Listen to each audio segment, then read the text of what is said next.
What is up, guys? This is Nishi from MST.TV, welcoming you all to another Market Watch episode. So we've had a really eventful last couple of weeks with the release of Mystic Fighters, the announcement of Duel Overload including Crystron Needle Fiber, and the results from YCS Milan. Yu-Gi-Oh! Is a really crazy game because there are so many new things coming out and happening all the time, whether that's like new cards, archetypes, new strategies. All of those are things that affect the secondary market, which is why we see changes to card prices all of the time.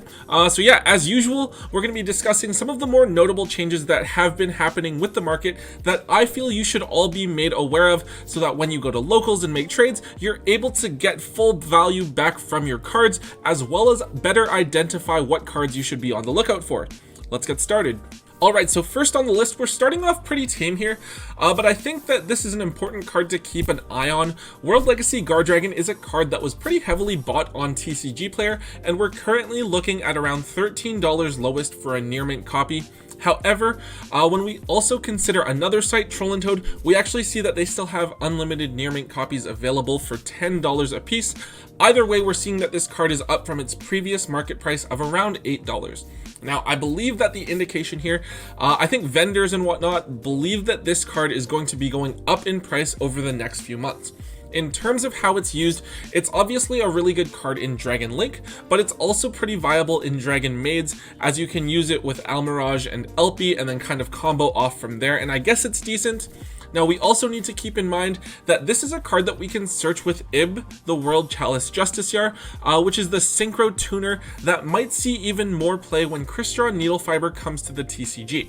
So overall, this isn't something that I would go and look to pick up at its higher price right now, right? Like, I don't want to go out and look to purchase copies for $13 to $15. If you have a few copies, I would definitely be holding on to them, especially if you got them for really cheap. If you do go to your locals, I would definitely try trading for them at around like $10 trade a piece if you are able to, because I do think that we are going to see a gradual increase in both price and demand over the next couple of months. Next up, we have System Down. Specifically, we're looking at super rare copies from OTS Tournament Pack 2. So we're currently seeing around $7 to $8 for a single copy of this card, which is basically double what it was like not that long ago. This is one of those weird instances where it's actually like the mid-rarity version of the card that was bought out, as opposed to the max rarity. However, the only other holo print that we have for this card is a really old ultimate rare from like Cybernetic Revolution, which is really hard to find, which is probably why so many people have turned to the super rare copies. Now, there are also a few different common prints, but of course everyone wants the holo versions. Anyways, this card's hype is because people want to play it against Orcus in the side deck. It banishes all machines from both the field and the graveyard. This means that even if your opponent chains the effects of Orcus monsters while Babel is on the field, the monsters that they special summon if they're machines are going to be banished anyways. So it's definitely a really strong card in that matchup, but I think it's like only useful against Orcus. Personally, in a really diverse format like this, I would prefer side deck cards that have utility in multiple matchups. This also means that if we do see Orcus hit on an upcoming ban list, which we probably will, then System Down is going to lose a lot of its value. Therefore, I definitely recommend just picking up common copies for only $1 or $2 if you really want to play them, and selling those extra super rare copies while you can. Our next card is Monster of Theseus, which everyone knows beat out Firewall Dragon for the title of best card to come out in 2017. Specifically, anyways, we are looking at the Raging Tempest secret rare version, which was pretty heavily bought over the last little while. We are currently looking at $8 for an original secret rare first edition copy of this card. Now, it is important to note that we do have an alternative in the Mega Tin reprint, which is also a secret rare and available for only like $1 or $2. Of course, however, a lot of players really want the original print if they're going to be playing with a card. So I believe that this card was bought out because it allows decks to access Needle Fiber that otherwise wouldn't really have access to it. Like now, theoretically, you can make Needle Fiber in something like Thunder Dragons that already play Instant Fusion for their access to Kaminari attack. Not that that's something that you would necessarily want to do, but it's an option for the Thunder Dragon deck now, I suppose.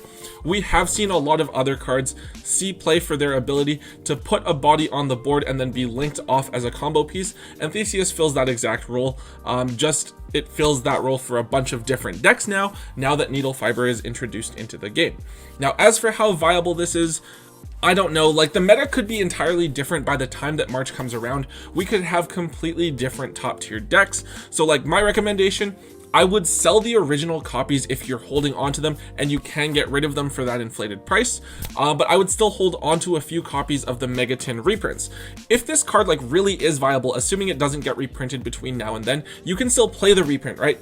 And remember that there's only 2 secret rare printings available, so if the card really is viable, then even the Megatin reprint should still increase in price gradually over time. Next up, this is a card that I've literally never heard of before. We have Infinitrack Anchor Drill. So this is a level 4 Earth Machine that allows you to special summon another Earth Machine monster from your hand when it's summoned. Now this puts 2 machine monsters onto the board, functioning as sort of like an extender in machine decks. Specifically, I think this card jumped up in price with the announcement of the Ancient Gear Link monster, Ancient Gear Ballistic Shooter, which requires 2 Earth Machine monsters to make. Now, I don't know how viable this card is necessarily going to be, because it doesn't like generate any advantage itself, it just summons the card from hand. And even with the new support, I don't think that Ancient Gears are a top tier deck. However, as a short printed card from Infinity Chasers, this card was pretty hard to pull, and its price is going up due to the limited quantity of it available on the market. We're seeing it with Dragon Maids and stuff right now, right? Like, short printed cards from these side sets fluctuate in price very, very easily. It takes very little to cause a price jump like this. If you do find yourself having this card in your collection, my recommendation is of course going to be to sell it now while you can, or try selling it right when Duel Overload drops to someone who pulls the Ancient Gear Link, assuming it's in there, and maybe wants to build the deck. Overall, I think that this is just going to be one of the harder cards to actually move. So even if you have to sell it for like 70 to 80% of its value just to move the card, I would definitely recommend doing so. Alright, our next card is World Legacy Monstrosity. So this is an ultra rare from Dark Neostorm, which is basically doubled in price, being from like $2.50 to $3 to almost $7 a piece. Now this card is played at 3 in generator decks, giving you the ability to either summon a monster from your hand that you wouldn't have been otherwise able to summon, or pull 2 level 9 monsters out of the deck. Generators, being a deck that's made almost exclusively of level 9 monsters, really benefit from this card and can use it to help make True King of All Calamities like basically for free. However, I believe the card is also utilized in some dinosaur strategies that are able to search this card with IB and then use it to bring out True Kings or Kaijus from the deck and then make True King of All Calamities as well. It's one of those kind of like key cards for the generator deck that hasn't been reprinted yet because it's still relatively new. So it was pretty easy to see this price jump coming. Furthermore, we shouldn't be expecting this card to be reprinted until roughly like the Megatins for 2020, I want to say, very similar to World Legacy Succession. So I think that this card's value is going to be pretty safe. If you are holding onto this card and you want to sell it now, I think that realistically you're looking at moving them for around $5 a piece, just because there's like only so many people who want to build the generator deck. However, if you do want to hold on to it, if you do see the deck topping a regionals or some sort of other event, I would definitely expect the price of World Legacy Monstrosity to see another bump up to around the $10 mark. So one of the cooler things that we saw from YCS Milan was the success of the Magical Musketeer deck, which was piloted by Christian Masick to a top 32 performance. Now the deck does have some really cool tricks. I believe they have like a spell that can reduce your opponent's monster's attack to 0 and then set up an OTK with Utopia double. And they also have like a triple DD Crow or something, which seems perfect for something like Orcus matchups. Now it is pretty natural that when a deck sees some success like this, a bunch of people kind of jump on it to try it out, and as a result, we've seen the card go from around $10 to $12 a copy all the way up to like $18 for a near mint copy on TCG Player. I think there's one copy left for like $16 at the time I'm making this video, but after that it's almost like a $20 card. Now unfortunately for me, this card is another sell for now. If you want to go ahead and play the deck, fine, keep the core and play it. Magical Musketeers, I think, have a really cool, unique playstyle that seems really, really interesting to try out. I personally want to play the deck. I kind of regret selling it. However, if you aren't playing it, I don't think that the deck is going to see any more success than it already has. Realistically, it'll just have the occasional top here or there. Now, I'm also wondering if there's a chance that we'll see it reprinted in the Megatins for 2020, as we did see Dark Savers reprinted in the previous year. We also have 2 big reprint sets in Duel Overload, and then presumably next year's Battles of Legends set as well, because Spirit Warriors did come out like a full 2 years ago, and it's about time that we saw those cards reprinted. So yeah, overall, keep them if you want to play them, otherwise just go ahead and move them. So another card that I feel like has received a lot of attention recently is Shooting Riser Dragon. So this is a level 7 tuner synchro that you can summon off of Needle Fiber. When you do summon it, since Needle Fiber counts as synchro summoning it, you get to send a level 6 or lower monster from your deck to the graveyard, but you can't use that card's effect for this turn, and then you get to change Shooting Riser Dragon's level. And then you also get to synchro summon during your opponent's main phase using this card. So depending on what you have and what you change this card's level into, you probably can make like a bunch of different things. I mean, synchro summoning Trish during your opponent's turn would be pretty cool. Anyways, the ultra rare copy of this card from Shonen Jump was before only like between $3 to $4 I remember seeing in John Moore's Market Watch, and now we're looking for around $7 for a single copy. So again, I don't know what the meta is going to look like in 4 months, so I can't tell you if this is a good card to be holding on to in the meantime. Now, as a jump card, I think there's definitely potential for this card to go up in terms of price, maybe to like the $10 to $15 mark, especially if the card ends up being played in like a top tier deck and is really good. However, aside from holding like 1 or 2 copies that you get for like really cheap, I think I'd much rather be holding on to a few copies of the Super, just because there's no guarantee that Shooting Riser Dragon is even going to be played at all in the future. Remember that most of the time, you're probably going to be linking off your Needle Fiber to combo anyways, so bringing out the synchro isn't really going to be like your top priority.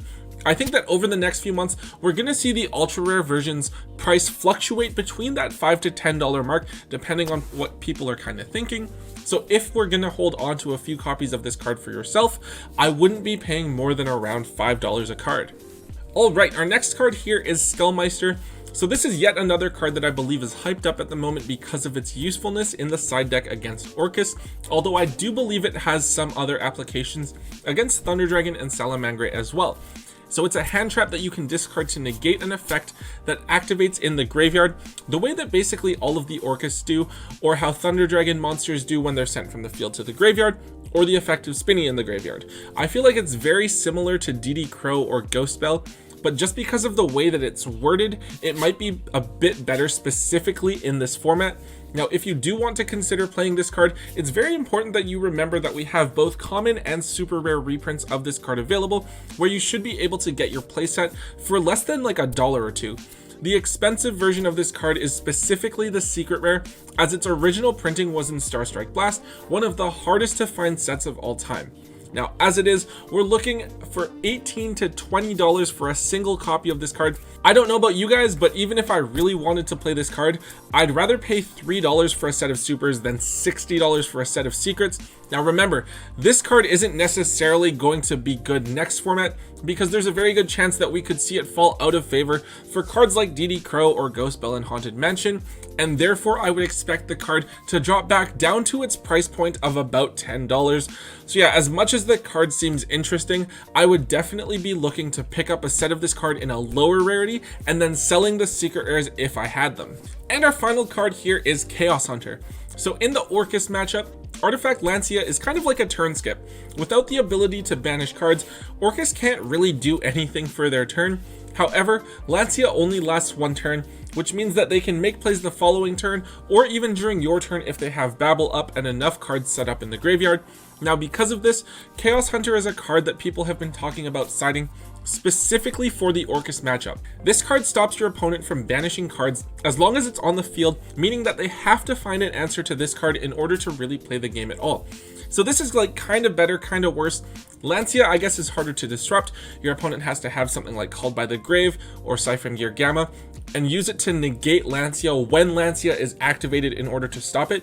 However, with Chaos Hunter, if your opponent can out it just by destroying it, then they can proceed with their turn as usual. Now, Chaos Chaos Hunter also provides a body on the field with 2500 attack points, whereas Lancia doesn't, but Chaos Hunter also requires you to discard an additional card in order to get it onto the field, which could potentially be useful or difficult depending on the deck that you're playing. So overall, right, like there's positives and negatives for each of them that you have to take into consideration when deciding if you want to play it or not. Anyways, because of this attention, we've seen secret rare Chaos Hunters jump in price significantly. So unlimiteds, you're looking at about $15 a piece, whereas first eds, you're looking for around $32, like double the unlimited version.